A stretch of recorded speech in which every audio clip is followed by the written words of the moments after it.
The tale unfolds in a mystical realm shared by 9 distinct races: Dragonutes, Elves, Onests, Dwarves, Demons, Dark Elves, Centaurs, Beastfolk, and humans. Among them is a young man named Light, a hopeful adventurer determined to leave his humble hometown to seek fortune and strength for the sake of his family. Upon arriving in a bustling city, Light struggles through the crowded streets while searching for the Adventurers Guild. When he finally steps inside, he introduces himself to the receptionist, who offers to register him as a beginner. She explains that every newcomer starts at the lowest rank, F, and asks if he has a special skill. Light reveals his unique ability, Unlimited Gacha, which lets him draw random cards and summon items from them. Curious, he demonstrates by summoning a rusty fork, leaving the receptionist speechless. Flustered, he tries again, but only manages to produce spoiled food. Embarrassed by his poor luck, Light earns nothing more than the lowest rank and receives his adventurer's card. When he asks about available quests, the receptionist points him to the job board, only to realize that Light can't read. Pitying him, she reads out the tasks herself, and Light eagerly accepts simple chores in hopes of earning some money. After a full day's work, he finally gathers enough to rent a room. Unfortunately, his relief doesn't last. A gang of beastfolk ambushes him, their leader striking him down and stealing his hard-earned coins. The wolf-headed ringleader mocks Light's weakness before leaving with his laughing crew, while the surrounding crowd ignores the beaten boy. Just when he feels completely abandoned, a kind elf approaches and helps him up. Though embarrassed, Light is touched by her compassion. She introduces herself as Sasha, and alongside her companions, she presents the Concord of Tribes, a group of adventurers representing 8 of the 9 races. The beastman Garu explains that they are searching for a human to complete their fellowship. Shocked yet honored, Light accepts their invitation to join. Together, they venture into the Abyss, a treacherous dungeon. When a massive worm monster lunges at Light, Garu cuts it down instantly. Another attacks from behind, but Sasha saves him with her bow, then scolds him for his recklessness, warning that the Abyss is no place for carelessness. As she tends to his injuries, the others tease her for acting overly protective, which leaves her blushing and defensive. Trying to lighten the mood, Drago praises Light for always making excellent tea for the team, which boosts his spirits. With their morale lifted, the group pushes deeper into the dungeon. When they finally stop at what looks like a dead end, Light assumes it's time for a break and begins preparing tea for his companions. Just as Light is preparing tea for his companions, Drago abruptly tells him there's no need, because they are expelling him from the party. At first, Light assumes it's a cruel joke, but Drago's stern tone makes it clear he's serious. One by one, the others echo the decision. Garu explains that their group has no use for him, while Sasha mocks his foolishness. Even Sion and Nano join in, belittling him as worthless. Confused and hurt, Light asks why they would betray him after treating him so kindly before. Garu reveals the truth. Their kindness was an act to lure him in. They only wanted him because of his unlimited gacha ability, hoping it would make him a legendary powerhouse. But since it only produced worthless junk, they now see him as nothing more than a burden. Garu sneers that he's just a talentless human who is destined to fail. Sasha even admits she's glad to be free of him, dreaming instead of marrying her master rather than staying tied to someone so pathetic. As Light reels from the betrayal, the group decides they can't just let him go. He knows too much. Garu slashes his cheek to draw blood, and the others coldly watch as he tries to flee. Sasha shoots an arrow into his leg, forcing him to collapse in agony. Garu kicks him brutally, enjoying his suffering, until Sasha reminds him they must make his death look accidental. Preparing for a final strike, Garu raises his claws, savoring Light's desperation as he crawls for survival. Just as the end seems certain, Light's hand presses against a hidden teleportation trap. Drago urges Garu to kill him before it activates, but the magic whisks Light away in the nick of time.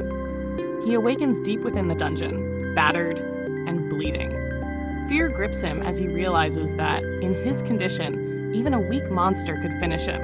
Memories of his family and of the party's false kindness break him down into tears, but sorrow soon gives way to rage. Betrayed and abandoned, Light swears to exact vengeance on them all. His vow is interrupted by a chilling presence. Turning, he finds a terrifying level 1 Orthus beast staring him down. Shocked that such a creature exists here, he realizes the teleport trap must have sent him to the deepest layer of the abyss. With no other option, Light desperately spams his unlimited gacha ability, praying for a miracle. At last, a massive magic circle appears before him. Light stares in disbelief as his gacha device radiates an overwhelming aura, summoning an ancient fairy before his eyes. The mysterious being instantly recognizes him as her master, and with effortless grace, slices the monstrous Orthus into pieces. Its remains scatter across the ground, and the fairy lands gently, clearing away the debris with a flick of her hand. Kneeling before him, she heals Light's wounds with magic and apologizes for acting without permission, saying she couldn't bear to see him hurt. Shocked, Light introduces himself, struggling to believe he has just pulled one of the most powerful fairies in existence. Enchanted by his name, the fairy repeats it fondly before swearing her eternal loyalty. When Light awkwardly asks for her name, she introduces herself as May, the legendary ever-seeking maid, a level 99,999 super ultra rare card. At first, Light doubts her words, insisting his gacha only ever produced junk, but May assures him that he's worthy of her and begs him to accept her as his servant. Moved by her sincerity, he agrees, and May thanks him deeply. She then asks permission to appraise his ability, revealing she possesses the skill. With his consent, her eyes glow as she analyzes him, discovering that his gacha holds layers of hidden power. May explains that the reason his gacha seemed useless was because the surface world lacked mana. In contrast, the abyss is overflowing with it, allowing his ability to draw far stronger results. She clarifies the ranking system of his cards, from the lowest error rank up to extra and super ultra rare.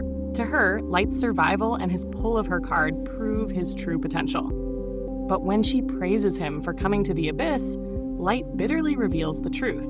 He was betrayed by his party, beaten, mocked, and left for dead. As he vents his pain and recalls their cruel words, tears stream down his face. Collapsing to his knees, he declares he will never forgive them. May embraces him gently, promising to use her power to give the Concord the punishment they deserve. Light, however, refuses to take the easy path.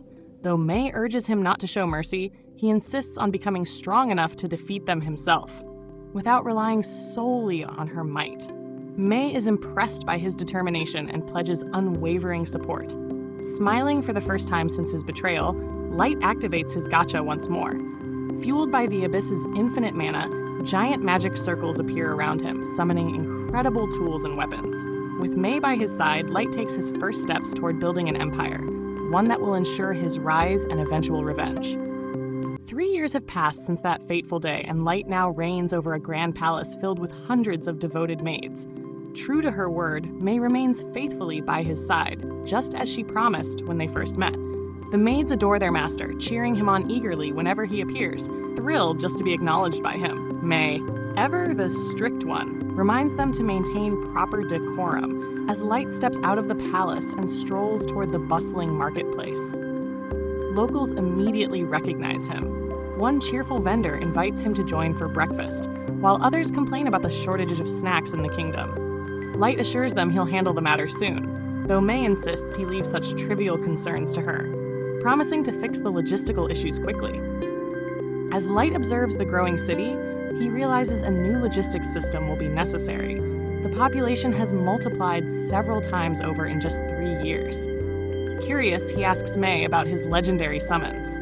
She reports that Yuki, the beast tamer, is out exploring the forests and mapping the dungeons nearby. Light knows those dangerous woods are no match for her exceptional skills. May continues, explaining that Ellie, the mage, is diligently researching a complex spell that's central to Light's grand design. He wonders if she can truly pull it off, given the intricate nature of the magic involved. When he asks about Naz, the vampire knight, fierce in battle but not exactly the brightest, May chuckles, saying she assigned Naz to patrol the castle grounds to keep her occupied and out of trouble. Light doesn't mind. Naz's antics bring some life to the palace. Before long, Light returns to the castle, where he's greeted by Jack, the last of his 4 legendary summons, who asks if he's ready for a training session. May grows irritated when Jack forgets to address Light properly as Master. but Jack simply shrugs it off, unbothered. Light laughs it off too, saying he sees Jack more like an older brother anyway and agrees to train. Inside the training arena, the two face off. With a sudden burst of speed, Light dashes forward, landing a solid punch to Jack's abdomen, sending him sliding back. Jack grins proudly, impressed by Light's growing strength, remarking that any ordinary adventurer would have been killed by that hit. But Jack's built tough, strong enough to take a beating. They clash again, trading blows until Light launches another flurry of strikes that Jack narrowly avoids. Meanwhile, Naz continues her patrol through the castle corridors, humming absent-mindedly until a group of maids greets her warmly. They praise her for keeping everyone safe and tease her with sweet compliments, which make Naz beam with pride, exactly what they were aiming for. Mischievously, the maids suggest she go check if Light's bedroom is secure, just in case. Delighted by the idea, Naz marches off to inspect the master's quarters. But as she reaches for the door, it swings open, and May steps out from inside. Naz blinks in confusion, wondering why May was in Light's room when he's clearly supposed to be at training. May's cheeks instantly turn red as she stammers, insisting that she was only cleaning Light's room while he was away. Naz, staying true to her duty, declares that she needs to inspect the chamber for any possible threats. Before May can stop her, the ever-clueless knight pushes her way inside and notices the bed in complete disarray. Naz tilts her head, commenting that it looks like someone had been rolling around on it, sniffing the pillows, and asks if May made it look that way on purpose. Thinking fast, May decides to play along and boldly claims that it's part of her special bed-making technique. Surprisingly, Naz buys it, her eyes lighting up as she asks if she can learn how to do it too. May quickly declines, saying it's a unique skill that can't be taught to anyone else just yet. Suddenly remembering something, Naz pulls out a rolled-up parchment and hands it to May. It's a note from the other maids, a not-so-subtle complaint accusing May of hogging Light's room and never allowing anyone else to clean it. Reading the message, May sighs but keeps her composure. She assures Naz she'll handle it personally, then discreetly slips her some coins, asking her to keep quiet about the matter. Ecstatic at the small bribe, Naz happily accepts and skips away toward the marketplace. There, she immediately starts eyeing all the delicious food stalls before settling on a plate of fluffy pancakes and a glass of fresh milk. Once full and satisfied, she heads back toward the castle, where she spots Yuki lounging on a balcony. Naz calls out, asking if Yuki's finished her forest duties yet. Looking slightly annoyed, Yuki lifts a parchment map she's been working on, saying she's already done with the survey and is returning to hand it in to May. Naz praises her efforts before returning to her usual patrol route. Eventually, Naz wanders into the empty throne room. Seeing no one around, she gleefully lets out a loud scream, echoing through the massive hall. Feeling mischievous, she climbs up onto the throne and begins to play around. But her fun abruptly ends when she accidentally snaps off a wing from one of the angel statues nearby. Panic floods her face as she hurriedly tries to stick it back in place before bolting out of the room in terror, desperate to avoid May's wrath. Meanwhile, back at the training grounds, Light and Jack continue their fierce sparring session. After several intense exchanges, Jack suggests they call it a day and hit the baths. Once inside the massive bath chamber, the two relax in the steaming water. Jack praises Light's rapid progress, saying his power has grown to the point where dungeon monsters would barely pose a challenge anymore. Still, he warns Light that there are enemies out there waiting for the right moment to strike. Light's expression hardens as memories of his betrayal from 3 years ago surface. With quiet determination, he vows that he won't rest until he's avenged what was done to him. Back in May's chambers, she summons 4 of the palace maids, the same ones behind the letter. Reading their message aloud, she demands to know what their problem is. The maids fumble for words, their earlier boldness gone. Nervously, they apologize, explaining that the letter wasn't meant as rebellion, but as a sign of concern. They just wanted to help ease her workload. May softens slightly, but still denies their request to clean Light's room. Instead, she assigns them a new task: to scrub the entire hallway leading to the throne room by hand. The maids gasp, protesting that the hallway is enormous, but May coldly tells them to get to work. It'll keep them occupied while she accompanies Light on a mission. Outside the castle, Naz once again finds herself staring longingly through a shop window at a shiny pair of gauntlets she can't afford. While she's lost in thought, she bumps into Ellie, who asks what she's looking at. Naz points to the gauntlet, then curiously asks why Ellie is back already. Wasn't she supposed to oversee the new construction? Ellie smirks, admitting that everything's running smoothly, so she decided to sneak in a little break. As the two walked together, Naz and Ellie soon began their usual bickering, this time over who was closer to Light and who held a more important place by his side. Ellie proudly declared that she was directly involved in Light's master plan for revenge, something Naz wasn't part of. With a teasing smirk, she added that she'd even shared a relaxing evening tea with him recently, where they discussed progress and future strategies, and hinted that next time she planned to invite him for a private dinner.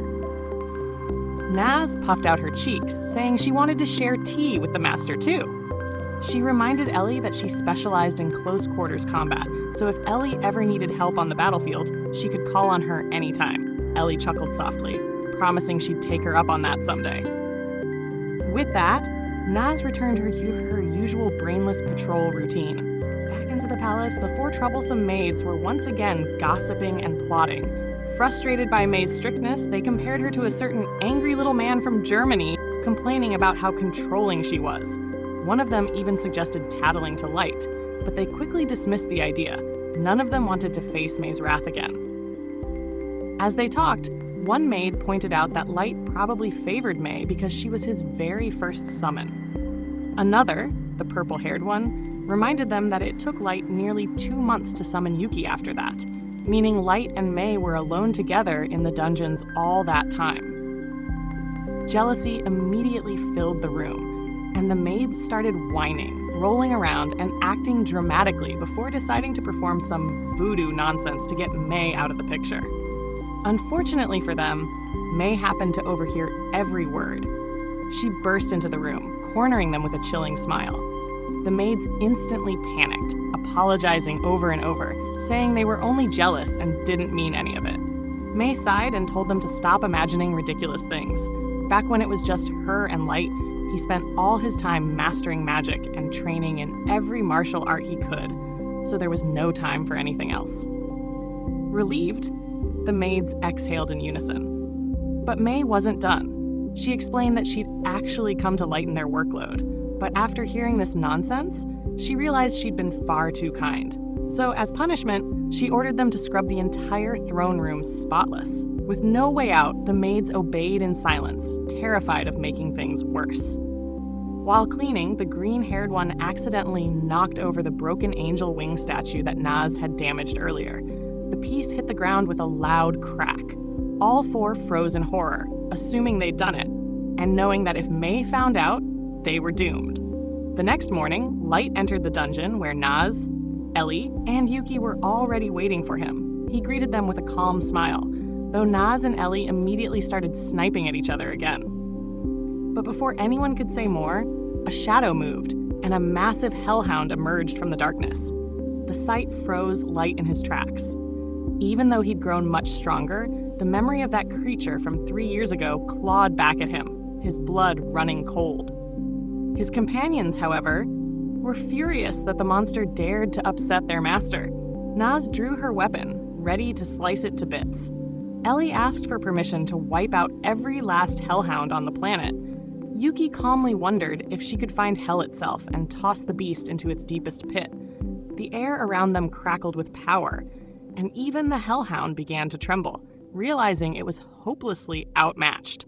But Light quickly composed himself and raised a hand, signaling them to stand down. He stepped toward the terrified creature and gently patted its head, reassuring it.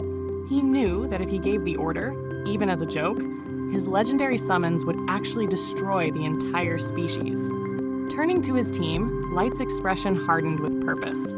"It's time," he said quietly. "We're heading to the surface. Our revenge begins today." And that's where this story ends. If you enjoyed the video, make sure to like, subscribe, and stay tuned for the next chapter. Elsewhere, Garu strolls through a town of beast people. As their local hero, he's being fawned over by everyone. One brazen fellow even offers to sell his sister, but Garu isn't interested. He notices a hungry human rummaging through refuse, and for no reason other than cruelty, detours to shove the child down and spit in his face. After that, Garu and his cronies retire to a private room to flatter him, metaphorically, glazing him, praising how he rose from a destitute slum kid to a frontrunner for the next chieftain. They point out that even the current chief recognizes his strength and ask how he managed to climb so far. Garu boasts that he trusts his instincts to pick profitable jobs. He recalls one from 3 years ago. He was paid handsomely to pose as part of a race unification party and eliminate a human suspected of being a master. He never confirmed the man's death, but given how weak the target seemed, Garu figures survival in the depths would have been impossible, so he thinks it's best to just leave the kid forgotten. At that moment, May appears, asking after Light.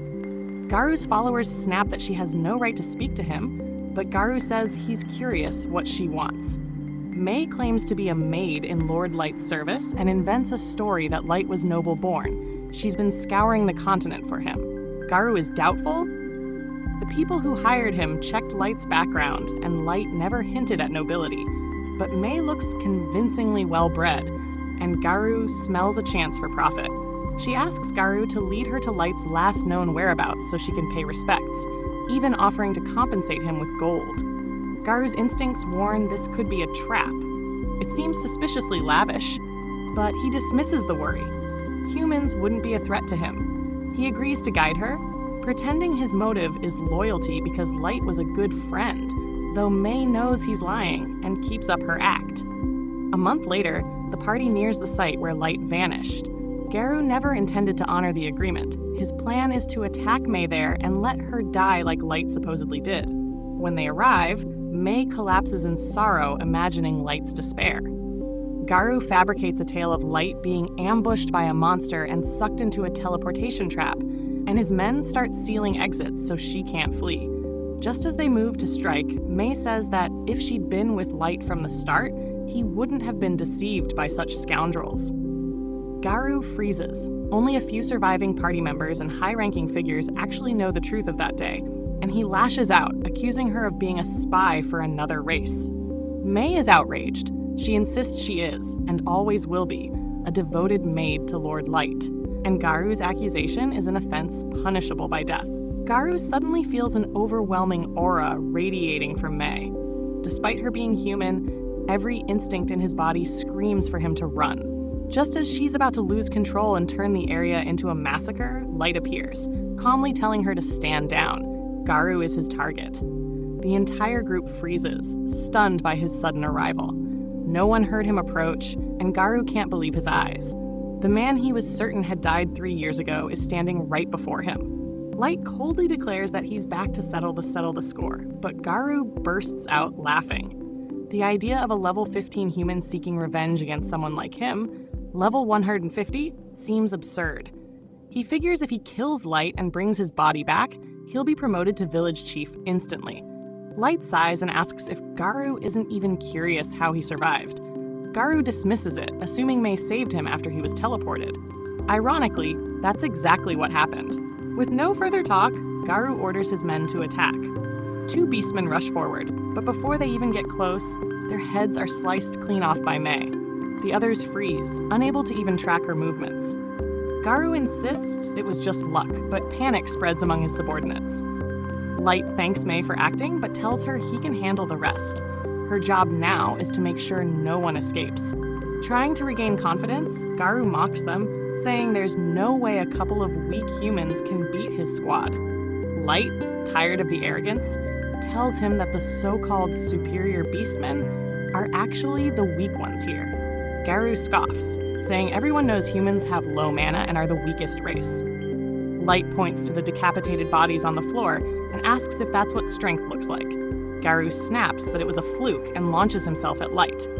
Light closes his eyes and easily dismantles Garu and his men, hardly even moving. Garu hits the ground, eyes wide with disbelief. He didn't even see the attack coming. Standing over him, Light asks mockingly if this is really the best that the stronger race can do.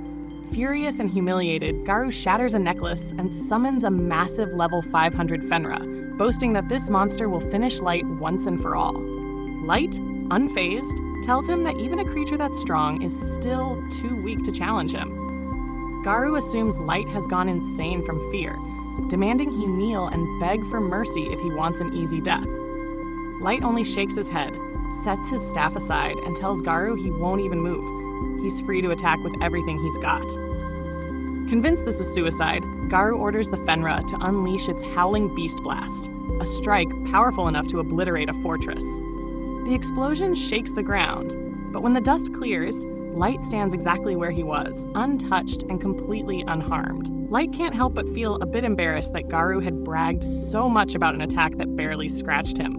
He even finds it amusing that Garu keeps calling his summon a Fenra, when, in truth, it's barely strong enough to count as a Fenra pup.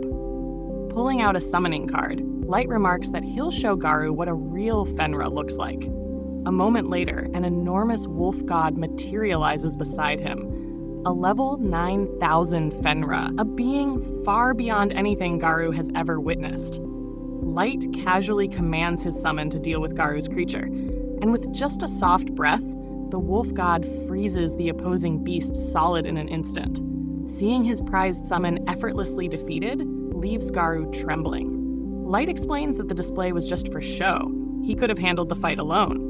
But he wanted Garu to understand how vast the difference between them truly is. To make it crystal clear, Light opens his status screen revealing his current level, 9,999. Garu's mind reels. He didn't even know that level was possible. Panic sets in as he begins to suspect that the man before him might not even be the same Light he once knew. But whether real or not, Garu realizes he's doomed. Dropping his weapons and pride, he falls to his knees, begging for mercy. He insists that he only followed orders from his superiors and never intended to betray Light. Ignoring the plea, Light tells him he has a few questions. First, he asks what Garu knows about the masters that his higher-ups were searching for. Garu admits he knows nothing. He was simply following commands. Light then asks why those same leaders ordered Garu's group to kill him after confirming he wasn't one of the masters. But again, Garu can't provide an answer. When Light turns to the other beastmen and questions them, they lie in hopes of being spared. But May instantly cuts them down, declaring that deceit in front of Lord Light is unforgivable. Returning his gaze to Garu, Light warns him not to lie again, since May's eye of judgment can detect falsehoods. He then poses one last question. Given Light's current strength, could he single-handedly win a war against the surface nations?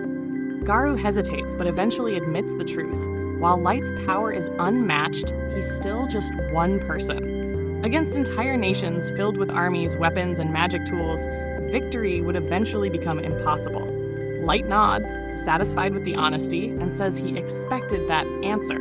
However, he has something else to show Garu. Using a teleportation card, Light transports both himself and Garu to his throne room. Garu shields his face, expecting punishment, but when he opens his eyes, he's left speechless. Before him stands an army, rows upon rows of powerful warriors, each radiating terrifying energy. Light ascends to his throne and commands his subordinates to display their levels. Garu's eyes widen as he realizes that most of them are above level 5,000, and even the weakest among them exceeds 1,500. Light then repeats his earlier question. Could he win a war against the surface now? The look on Garu's pale, trembling face is all the answer Light needs. Smiling coldly, Light says that, as a reward for answering truthfully, he'll forgive Garu for his past betrayal. But then he smirks and adds, "Just kidding."